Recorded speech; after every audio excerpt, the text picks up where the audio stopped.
from Dirt Floor Fibers. Welcome back for another week in review. Today is Sunday, April 24th.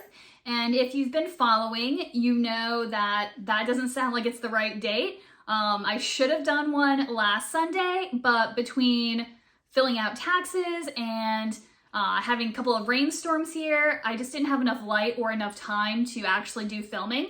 And so by the time it was Wednesday and I'm still going, I can do it tonight, I was like, why don't I just wait until Sunday and I'll do kind of a double episode. So that's where we are right now.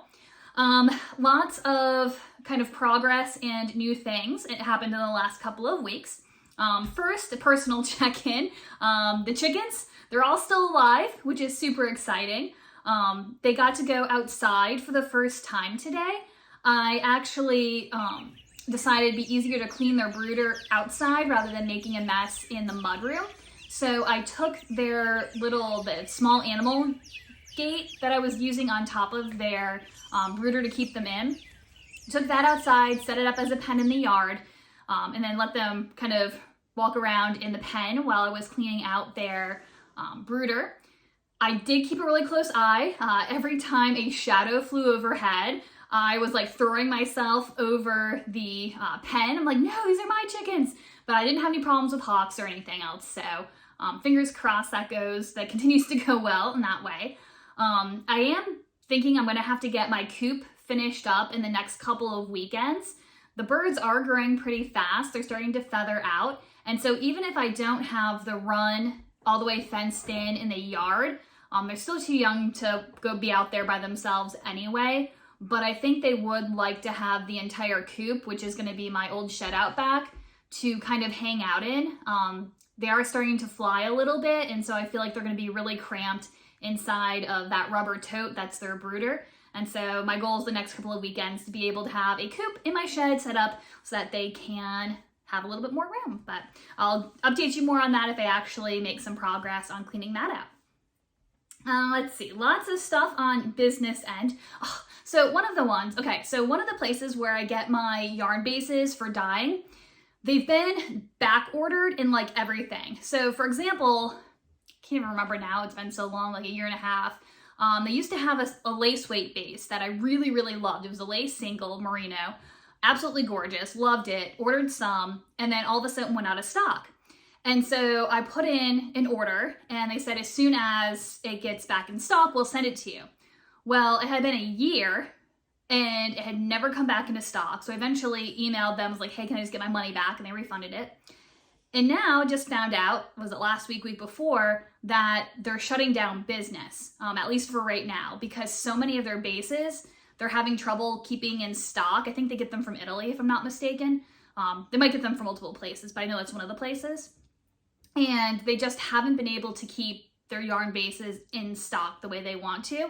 And so they decided that they're just gonna shut down operations, at least for right now, until they can actually have the stock that they're guaranteeing all of their dyers.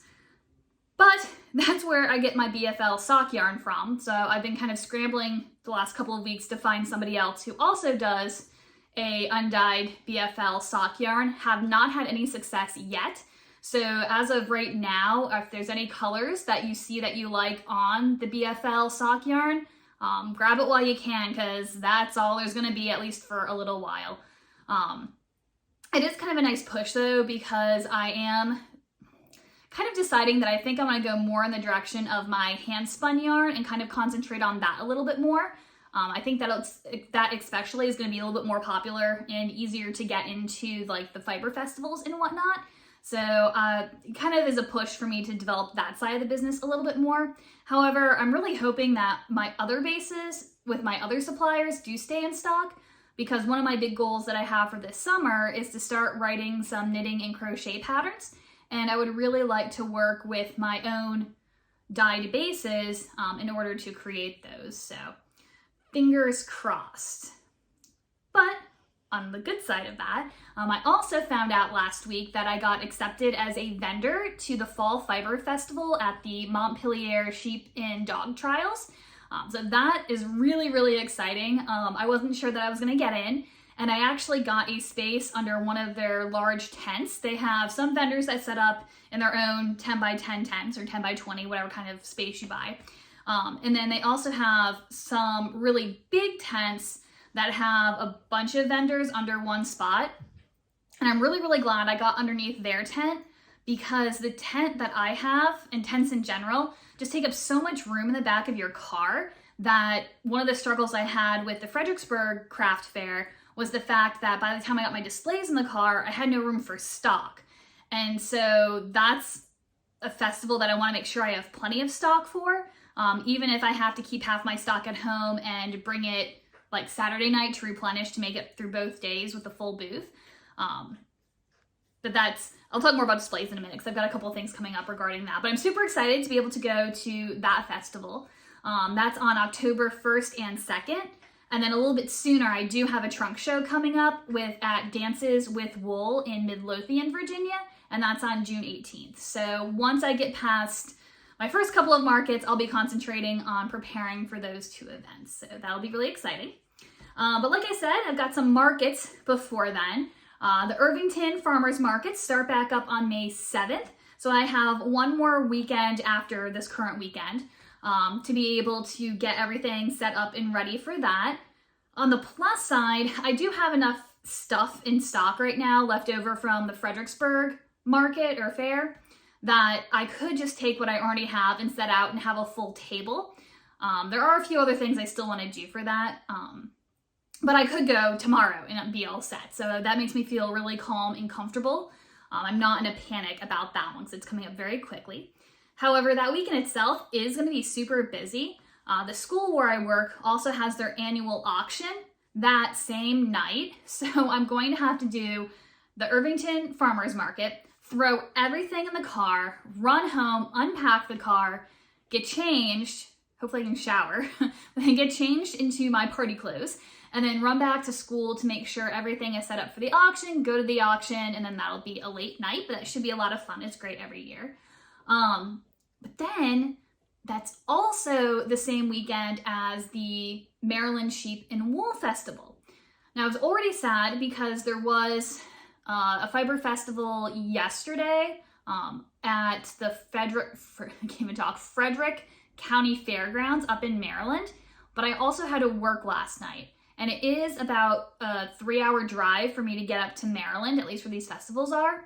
And so if I wanted to go to the one yesterday, I would have had to have left at like 6 o'clock in the morning to get up there right at 9 when the festival opened. I'd have 3 hours to look around, leave at noon, get back here, and have just enough time to walk the dogs and then go to work. But you have to drive around DC to get there. And all it would take is one accident or driving through DC traffic to put me behind, and I couldn't risk being late for work. So I ended up not going to that yesterday. And then May 7th and 8th, that 8th, I also have to work that night. So I'm like, I've got terrible timing. But I'm wondering if maybe I ask somebody to trade nights with me. Maybe I can get the 8th off. And then I would have enough time to drive up to Maryland to go to Sheep and Wool on the Sunday at least. So I don't know. Maybe I'll have to think about that and see if I can get somebody to work for me on May 8th. So I don't know. Stay tuned on that one. But that'll be a really busy weekend one way or the other. And then the next weekend is when the Urbanna season starts for farmers markets. So that's May 14th. And then, I actually originally told myself I wasn't going to do any farmers markets this year, but I'm kind of deciding that it's, now or never, I'm all in, that sort of thing. So I'm also double checking with Second Sundays in Williamsburg to see if they have any slots still open for any of the months this summer. So I'm still waiting to hear back from them, but I might be going to Williamsburg as well. So we'll just see if they have anything available. So that's it for markets. Let's see. So because I have the trunk show coming up at Dances with Wool, I wanted to do some more dyeing of fibers rather than just yarn bases, but to actually do spinning fibers. And I've got a little bit hanging out in my closet back there. You can see over there in the corner. That's I think Corriedale. It might be a little Merino. So what I really want to do is order a bump, which is like 23 pounds-ish of fiber to get a lot of dyeing done. And I had narrowed it down to 2 bases that I was really interested in. I either wanted to do a Polworth in silk or a BFL in silk. And I didn't want to take the time to order more samples from my supplier of my fiber bases because I have to wait for it to come in the mail and I have to make a decision. So I happened to be at Dances with Wool a couple weekends ago, and I actually picked up those bases. Might not be from the same supplier, it's hard to tell, but at least the same makeup as those bases from other dyers. And so I was like, I get to support somebody else and I'm gonna do some testing of bases. So the 2 that I got, actually I got 3, but I haven't spun the 3rd one up yet. The 2 that I got, this one, a little bit closer. This is from Sweet Georgia. Yeah, Sweet Georgia, which is dyed in Vancouver, Canada. According to the label, the colorway is called Rouge, which it's kind of, sorry, the light's there, so I don't know if you can tell. It's like an eggplant in olive color. It's really, really pretty. Doesn't really say rouge to me though, but that's what this is called. So this is the Polworth in silk. It's 85% wool and then 15% tussa silk.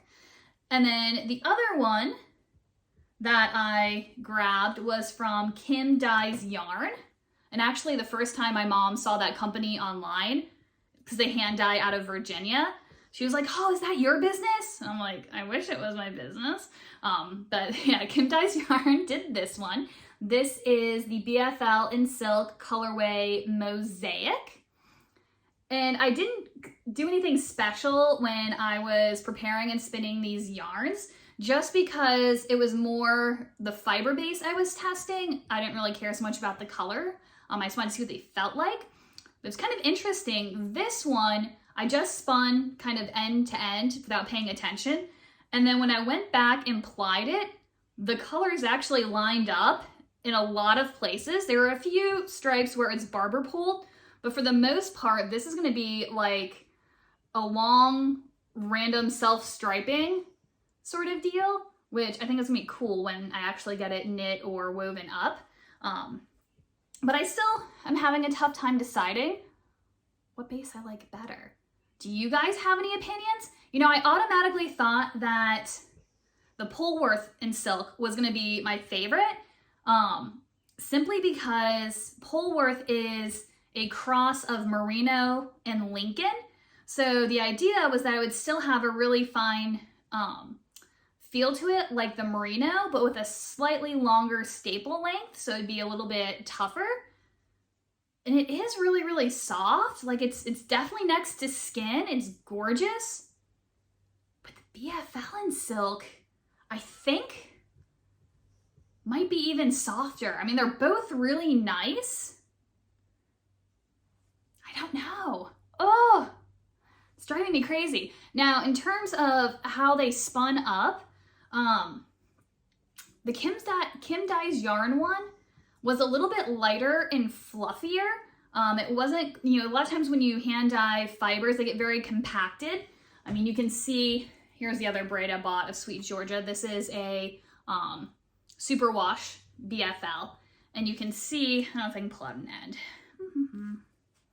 Where is the end? There it is. You can see how it's pretty compacted. Like, it's not felted. I'm not complaining at all about that. It's not felted in the least. But it is very compact. This is what a lot of mine, like my Corriedale and stuff, looks like after I'm finished dyeing it. But the BFL in silk is really light and fluffy. So I don't know if she does something different when she dyes her yarn, or not yarn, her fibers, that it turns out fluffier. Like, I do think that when I steam my fibers, they turn out fluffier than when they're actually in the water soaking up the dye. So I don't know, but this one was a little bit lighter and fluffier and easier to spin than the one from Sweet Georgia, but they were both really, really nice. I don't know, I can't decide. There's a lot of decisions going on here, so I'm gonna have to keep petting these, maybe knit up a sample and see which one I like better. But if you have an opinion, one you like better over the other, BFL in silk or Polworth in silk, let me know in the comments below. If you've never tried either one, I highly encourage you to try one. So those were those. Kim Dyes Yarn, Sweet Georgia. Yep. All right, so that's that for fiber testing. I've also, sorry, I'm looking at my notes over on the side, they're on my computer. I've also been playing around with the ideas for having a storefront. I just think it's so much, it's so much easier to sell to people in person. I know as somebody who loves yarns and fibers that if I look at something online, I'm like, oh, those are pretty colors. And then I click out. But if I'm in person and I can actually like pet the yarn, I want to take it home with me, right? You have like an emotional bond and you're like, this one's mine, it's coming home. I know I already have too much in stash, but it's mine. My precious. Okay, anyway, sorry. And so I really want to have somewhere in person where I can sell my wares. So Urbanna just had a new commercial property go on the market. If you're from the area, right as you're driving into town, there is a red cinder block building that used to be an antique shop and a like art framing studio. And it unfortunately recently went out of business. They had apparently been there for 55 years. I think the woman who owned the store did pass away, which is very, very sad. I'm very sorry for her family.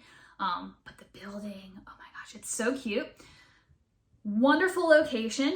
One of the few commercial properties that actually has some yard space out back. And so I think it's one of those places where you could actually like maybe even convert the garage out back to some living apartments, or, you know, keep it as a garage for storage and then put like a little cottage out back that you could like live in and have your storefront up front. It'd be perfect.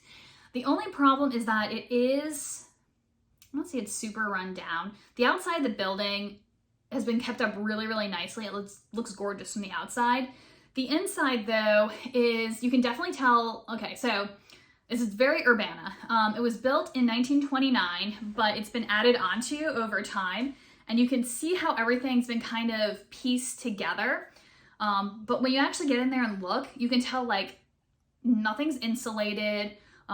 There's a window on the back that was kind of broken out and they put a piece of plywood over it, and that's where they ran the like HVAC system through that opening. But again, it's just plywood over an empty window, like there's no insulation or anything. And you can just tell things, anyways, it's gonna need a lot of work. There's a lot of rotted wood that would have to be addressed. But it is a really solid building. So the problem is that it is already pricier because it's right in the heart of Urbanna and it does have a little land with it, but it needs so much repair work that even if you did it in stages, it's just gonna be super expensive. So I think I might have to pass on that building for now, or at least wait until the price goes down on it. Or if you're in Urbanna and looking for an investment property and you want a little help sprucing it up, I'm happy to help spruce. And then I would sign on the dotted line to be your first tenant. I think it would make a perfect yarn shop. There's like two front rooms. You could have one with like all your knitting materials in, and then you could have another room with just like dyeing and spinning materials. You could have one room be set up more for like get-togethers and as a classroom. There's a whole other addition that hasn't been finished, but it has a concrete slab floor. You could totally put a dye studio back there, you know, install some big commercial steamers and some stovetops and stainless steel counters and a sink, and oh, that'd be so great. But again, it'd be really expensive to fix up, so kind of had to cross that off my list, at least until the price goes down a little bit, or until somebody else buys it, and then I would love to rent out that space. Is absolutely gorgeous. So in that same tune though, I was like, okay, is there anywhere else around now that I'm kind of in the mood to look at this? And the Allure Art Gallery in Whitestone, Virginia, which I'd actually never been to before until yesterday, but they have studios for rent on the second and third floor. The first floor is like an artist gallery that you can go in, you can purchase. They have some really pretty paintings. I don't know, I can't remember the artist who's displaying glassware in there right now, but they have some gorgeous blown glass pieces that are really nice. So if you're in Whitestone, Virginia, I encourage you to take a look. But unfortunately, all of their studios are occupied right now. I did get myself on the wait list, and there's 2 people who might be moving out soon, but it's hard to know. The only problem with renting a studio in this space is that you don't have really a storefront. So there's nobody walking through town or driving through town who's like, ooh, yarn store, let's pull over and go in, because you can't see it.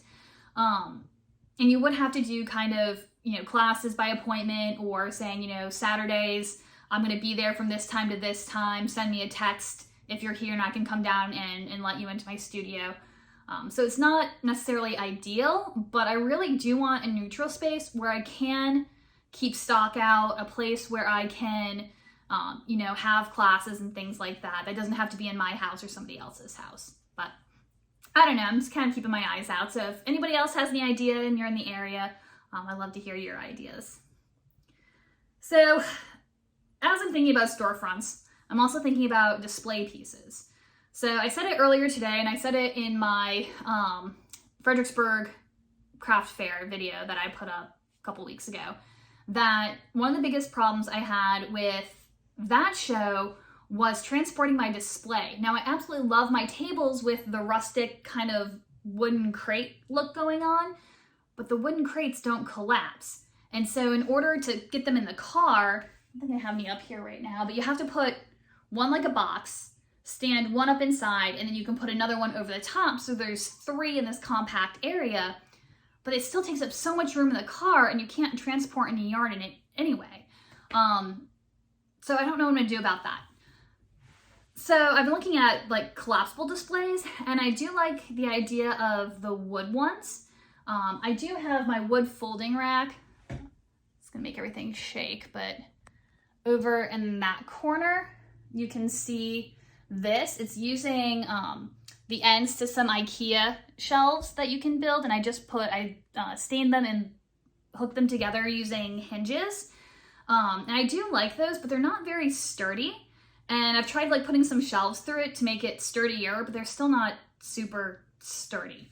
But I do like the look of them. So I did find some folding wooden display pieces from a company called Millimetry. I'll put a link if I can figure it out in the description below.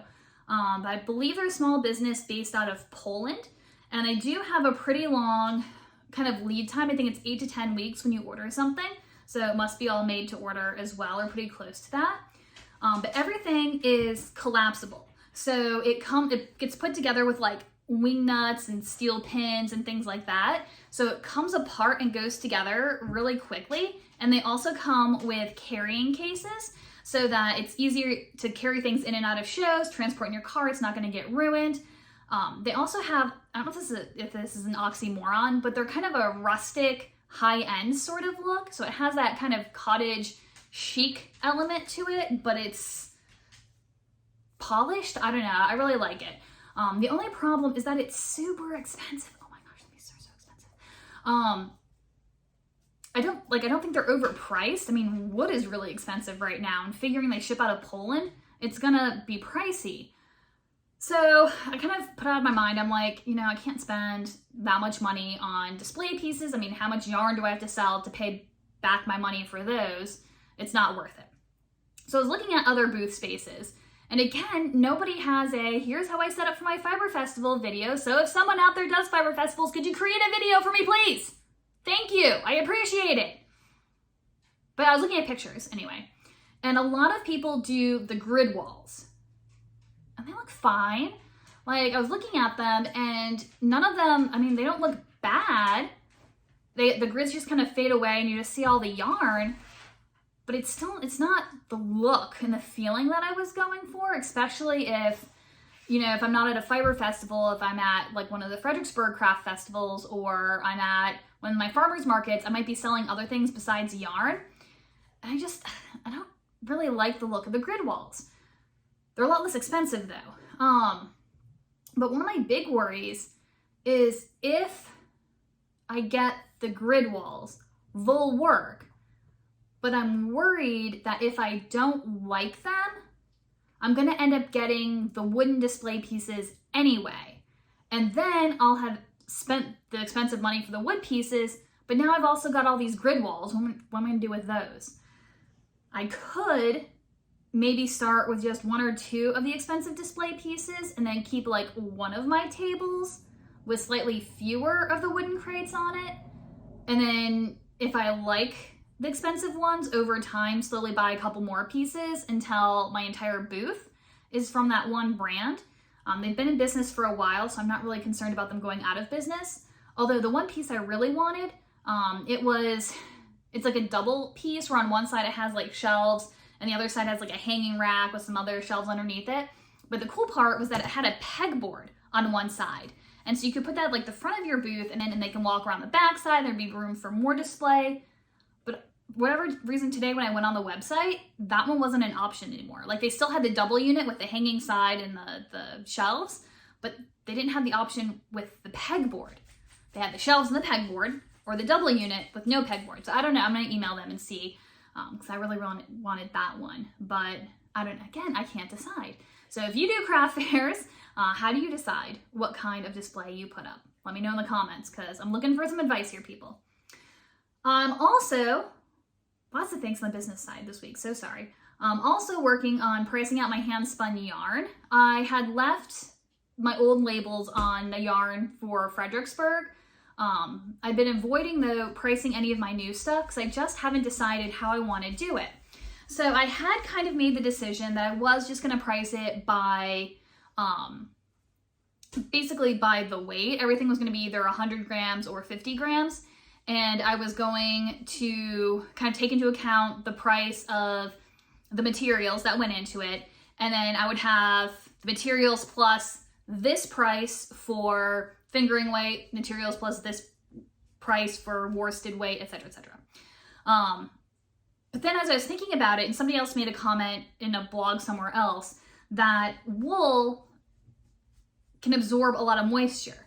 So if I were to measure out 100 grams of fiber in the middle of summer when my house is really humid, if I then measured that same skein of yarn in the middle of winter when everything's really dry, it might not be 100 grams anymore. So then I was thinking, well, maybe I should do it by yardage. So I did a little experiment. So I had some hanks of yarn that I had spun up. So it's kind of hard to tell on camera. Again, my light's all wonky in here, but it's a kind of a red color.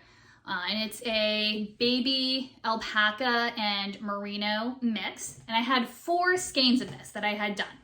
Okay? Or 4 hanks of this, all finished. And I weighed them out. 3 of them were 100 grams on the dot. 1 of them was 101 grams. So I set the one that was 101 grams to the side and just used the 100 gram ones. So I measured these out. All 3 of them, I don't want to mix them up, probably regret this later, but all 3 of them worked out to be the same wraps per inch. They're all 7 wraps per inch, which is a miracle because I wasn't measuring at the time when I did this. I was just kind of eyeballing it. So they're all 7 wraps per inch. This one came out at approximately 62 yards. This one was also approximately 62 yards. And this one was 66 yards. So I was actually really, really consistent in my spinning. So now my question is, do I now instead always price, do I figure that my bulky yarn is going to be sold in 60 yard hanks, and then I just make everything 60 yards, and then say it's approximately 100 grams or 90 whatever grams once I take away those few extra yards out of it? Do I price it that way? Because I know as a knitter, yards is what really makes the most difference. That and wraps per inch, so you know how bulky the yarn is going to be. But because yarn can be spun light and fluffy or thick and dense, the weight doesn't, like the physical weight, like how much it weighs, doesn't matter quite so much, because you could have the same thickness of yarn and the same number of yards and have it weigh something different just based on how it was spun, like woolen versus worsted or whatever. So I'm thinking I might want to sell it by yard and just put like an approximate weight on it. Would that be easier and more consistent? I don't know. As a knitter, what would you prefer? Would you rather know exactly how many yards it is or how much it weighs? Again, leave a comment below. I got to figure this out so I can actually get prices on this stuff. But yeah. And now I think I mixed up my tags, so I hope I did this right. I got to remeasure it anyway. Okay. I think that's everything business related. Hold on. I needed that. Okay. Finished objects. I have a kind of accidental finished object. So I wanted to come up with a pattern for a iced coffee. Wasn't done on purpose, but I'm drinking one here. An iced coffee cozy. I did some experimenting last week, and this is one that I came up with. It's using the same stitch pattern as my ice cream pint koozies, but I wanted to have like this little band of, these are half double crochet through the third loop. So they kind of have that knit stitch sort of look to it, but it doesn't pop out quite as much as I envisioned. I wanted it to kind of be like the extra grip in the middle here. So I don't know if I am going to put like a little leather tag on it. So I don't know if I want to maybe add a couple more increases lower down so that it doesn't stretch out quite so much at that top area. So maybe that would make those stitches pop out a little bit more. Yeah, this cup broke in the mail and is on its way, but it makes a great prototype tester. Or if I just want to make it all the one stitch, or I haven't decided yet. But that's what I have so far for my iced coffee cozy. And I did order a bunch of these Starbucks reusable cups in the mail. Like I said, this one came broken, but I'll use it to test my prototypes anyway. But I'm thinking about selling the cozies with the cup at the farmer's market, and that way you have a cup that you can either just use for your own beverage, or you can actually, Starbucks is starting to take these back now, where if you bring your clean cup, I think they take like 25 cents off your drink. There's at least a promotion right now that's going on where you can save 25 cents if you bring your own cup, and then you're saving the planet a little bit. But it does also fit the non-reusable cups as well. And I did do it with a single strand of yarn. My pint koozies are doubled yarn. These are single, so it still fits in your cup holder and your car really nicely. And these also fit, I've been going to Starbucks too much. Please don't judge me. It's been a very busy couple weeks. It also fits the hot cups too, if you want a full sleeve rather than just one that goes around the middle. So anyways, tell me what you think about this. Do you like that band? Should I do one without the band? I don't know. I can't decide. So that's another decision I have to put on my plate, but I would love to work up some of these before Saturday's market as well. So that's my finished object. I did make some progress on some other projects. I didn't even touch my linen chevron cowl, so I'm not going to bother showing that to you this week because it looks the same as it did last time.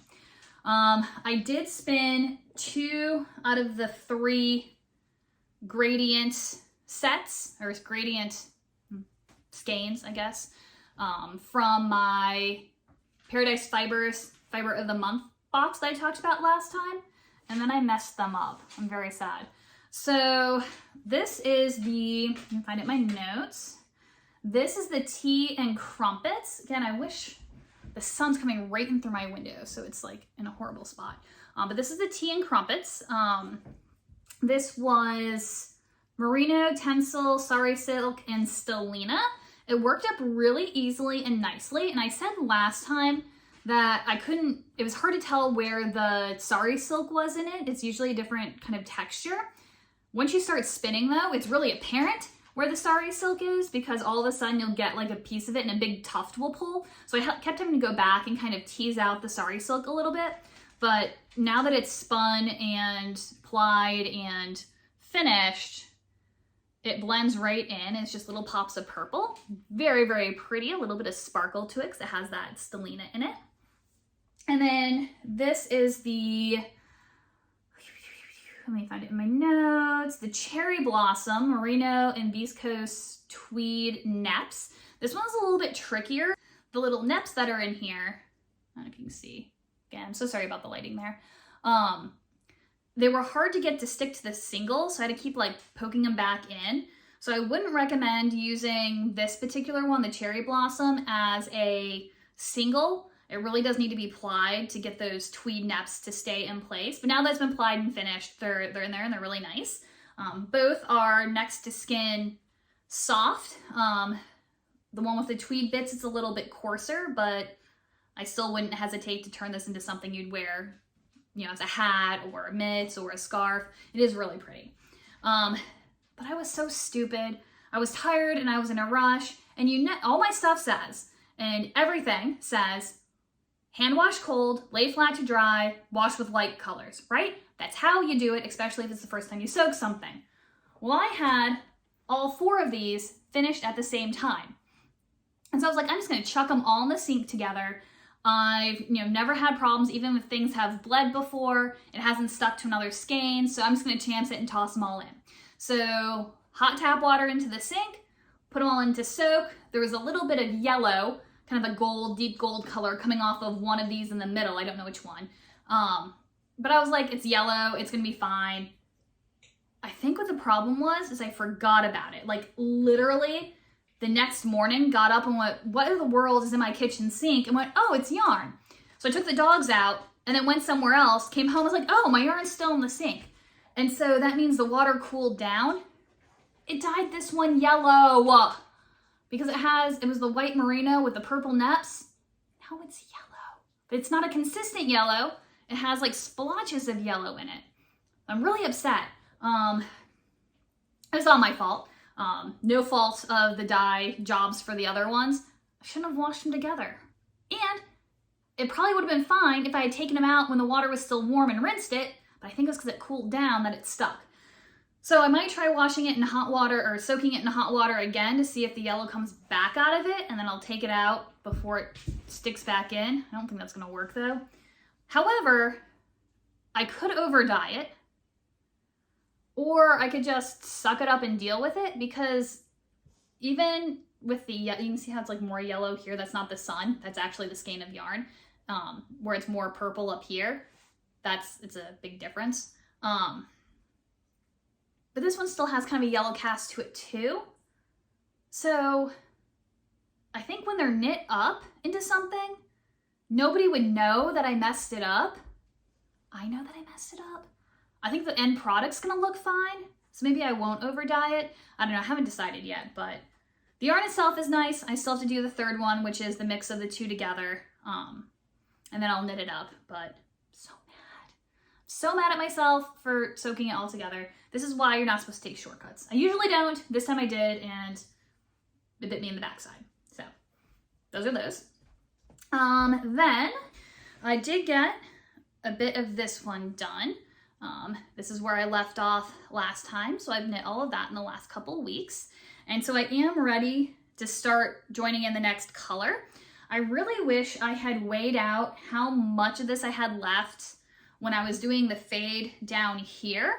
I told myself that I did kind of want it to be randomly patterned, and so I wasn't too worried about whether or not I knew how much was there.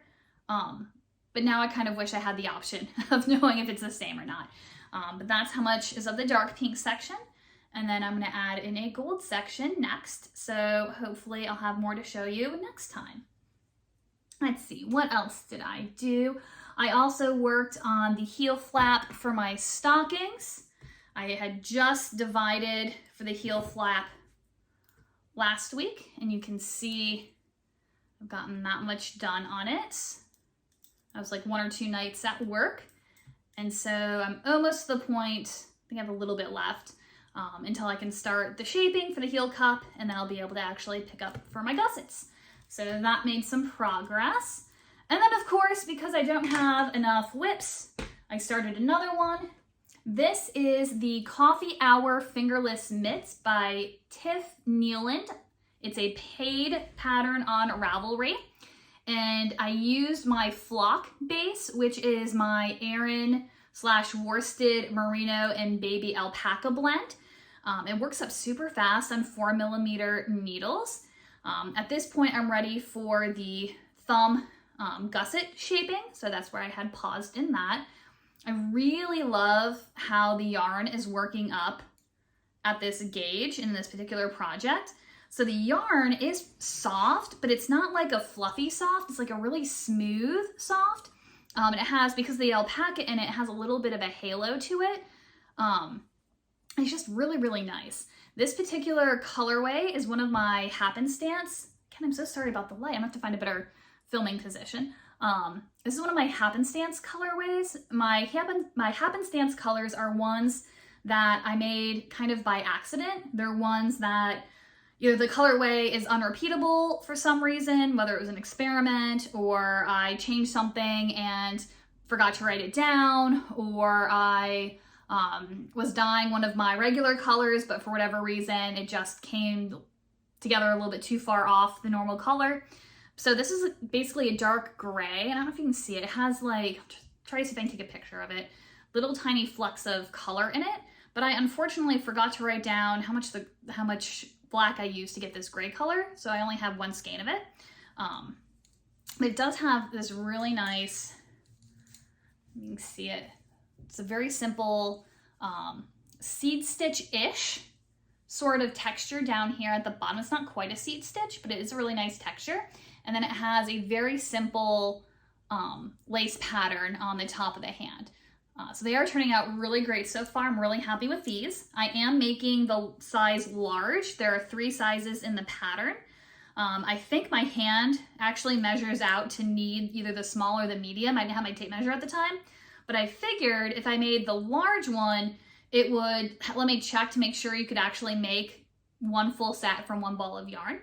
So I went ahead and just did the size large. So I'm loving those, hoping to have those done by the time market starts so I can have that for a sample. I also really want to do a washcloth in that linen, just because I don't think I'll have the cowl finished in time. But all right, that is what I'm working on right now. So my goals for next week. Got a lot on my list. We'll see what all can get finished. I want to finish relabeling handspun. I've just got to decide how I want to do it and stick to it. But that decision part is what's throwing me off. I also want to finish those mitts and whip up that washcloth. I would also like to make a couple more products for the farmer's market over the next couple of weeks. I have a pattern for barefoot sandals that I think would be super cute. And I want to do my coffee cozy as soon as I decide on how I want to do that pattern.